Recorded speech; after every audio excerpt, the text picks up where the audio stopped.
দর্শক, জাকসু নির্বাচন নিয়ে আলোচনাতে আমাদের সঙ্গে আমাদের সহকর্মীরা যুক্ত হবেন। শাওন, জানাবেন ভোট গণনা তো শুরু হয়েছিল আরো একবার, এখন কি অবস্থা দেখছেন এবং ফলাফল ঘোষণাতে আর কত সময় লাগতে পারে?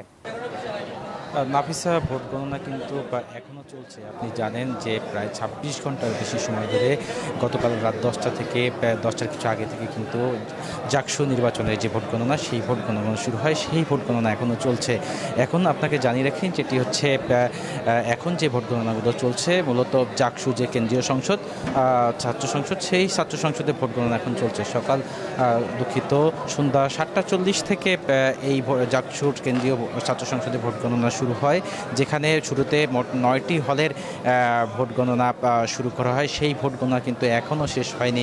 এরপরেই কিন্তু এখনও যে বাকি ১১টি হল রয়েছে, সেই ১১টি হলের ভোট গণনা বাকি রয়েছে। সেই ভোট গণনাগুলো শুরু হবে। সেক্ষেত্রে আমরা এখনও নিশ্চিতভাবে বলতে পারছি না যে এই ভোট গণনা আজ রাতের ভেতরে শেষ করা সম্ভব কিনা। তবে নির্বাচন কমিশন কিন্তু বলছে যে আজ রাতের মধ্যেই তারা ভোট গণনা শেষ করার চেষ্টা করবেন, পাশাপাশি ফল ঘোষণা করার চেষ্টা করবেন। আপনি দেখতে পাচ্ছেন যে আমার পেছনে কিন্তু এই যে ভোট গণনার প্রক্রিয়া, সেই প্রক্রিয়া কিন্তু চলছে। এর আগে সন্ধ্যার সময় নির্বাচন কমিশন এবং রিটার্নিং কর্মকর্তা যারা রয়েছেন তাদের মধ্যে একটি বৈঠক হয়েছিল। সে সময় ভোট গণনা প্রক্রিয়া সাময়িক স্থগিত রাখা হয়েছিল। সে সময় রিটার্নিং কর্মকর্তারা জানিয়েছিলেন যে যেহেতু ম্যানুয়াল পদ্ধতিতে অর্থাৎ হাতে গোনার মাধ্যমে ভোট গণনা প্রক্রিয়া চলছে, যার কারণে দীর্ঘ সময় লাগছে।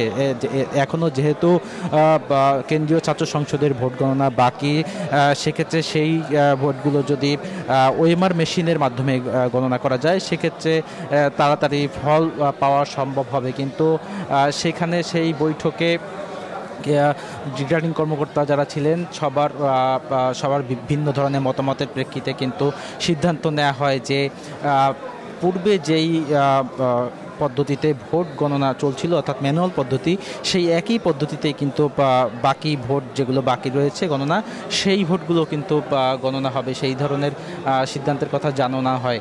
এরপরেই আমরা একটা বিষয় দেখতে পাই যে এই গণনা প্রক্রিয়া শুরু হওয়ার পর রাত ৯টার দিকে নির্বাচন কমিশনের একজন সদস্য তিনি পদত্যাগ করেন। তিনি বলেন যে এই যে ভোট গণনা প্রক্রিয়া চলছে, এই ভোট গণনা প্রক্রিয়ায় বেশ কিছু ত্রুটি বিচ্যুতি রয়েছে।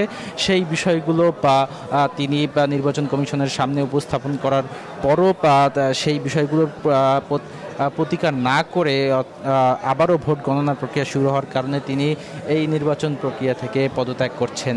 তো আমরা দেখছি যে এখনও কিন্তু এই ভোট গণনা চলছে। আপনি জানেন যে এই জাহাঙ্গীরনগর বিশ্ববিদ্যালয়ের যে জাকসু নির্বাচন, সেই নির্বাচনে ১১,০০০-এর বেশি অর্থাৎ প্রায় ১২,০০০ ভোটারের ছিল, যার মধ্যে প্রায় ৮,০০০ ভোটার ভোট দিয়েছেন, যার শতাংশ প্রায় ৬৮% ভোট কাস্ট হয়েছে। সেই ভোটগুলোর মধ্যে হল সংসদের যে ভোটগুলো রয়েছে, সেই ভোটগুলো শেষ করতে করতে আজকে সন্ধ্যা হয়ে যায়। এখন মূলত জাকসু কেন্দ্রীয় ছাত্র সংসদের ভোট, সেই ভোট গ্রহণ কার্যক্রম চলছে। তো এখনও ১১টি হল বাকি রয়েছে। এগুলো শেষ হলেই হয়তো ফলাফল ঘোষণা করা হবে। এই ছিল আমার কাছে এখন পর্যন্ত সর্বশেষ সংবাদ। শাওন, ধন্যবাদ আপনাকে।